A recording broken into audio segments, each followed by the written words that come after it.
So this is not my design. This is a design from a guy named Ryan Drapella, and I hope I'm pronouncing that right. But he's from CIC Woodworks, and he made the design. It was such a simple design. I figured there's no point in copying it. The guy deserves credit for it. He deserves to be paid for it. So I bought these files. I brought the files in, and I was kind of shocked to see that they came this way. Now, Ryan uses another popular software that I'm not going to mention here. I'm loyal to Carveco. I think it's the best. So I brought the files in as a DXF or SVG. And when I was shocked when I brought them in, they looked like this. And I'm trying to figure out how am I going to use these. So I thought it best that if you're using Carveco, maybe I'll show you how we do this. So if we zoom in real quick on the text here, he's actually giving you a really good set of directions on how to carve this thing and how to make tool paths. But what he doesn't tell you is the dimensions on these, the actual size of the project itself. However, if you watch his video, in the video he says, and I caught it, this project fits just onto a 24 by 24 sheet of plywood. So that is an easy solution in Carveco to fix this problem. And I'll show you how we do it.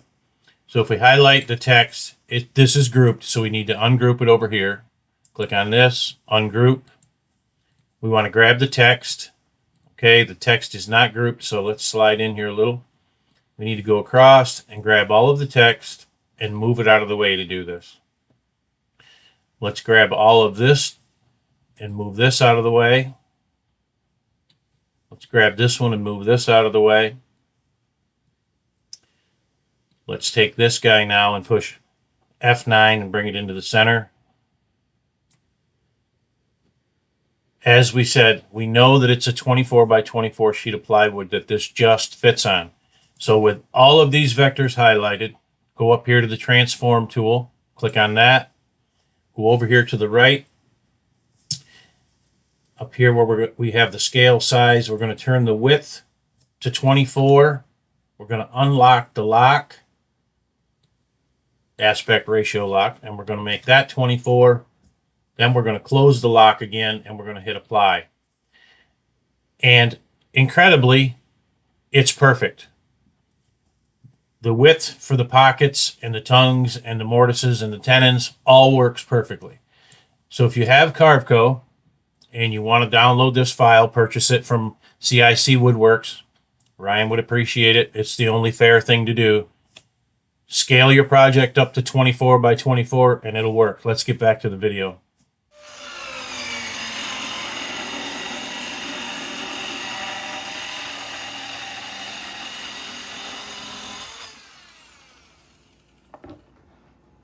One thing I forgot to mention when I was showing you the programming was your stock size should be 26 by 26.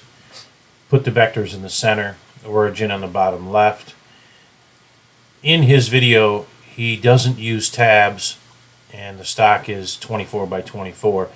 Nowhere to clamp it. If you make your stock 26 by 26, that'll give you a 1-inch perimeter all the way around, and you can actually use your clamps. Now, another thing you'll notice, there were no tabs on any of those vectors. So when you do your profile cuts, I highly recommend putting in tabs, or you can do what I do here, and I'll show you in the video here in a little bit. I use the onion skin method where I just simply don't cut all the way through the project, and then I later go around with a flush trim bit and clean everything up.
Well, I guess I'd call that success.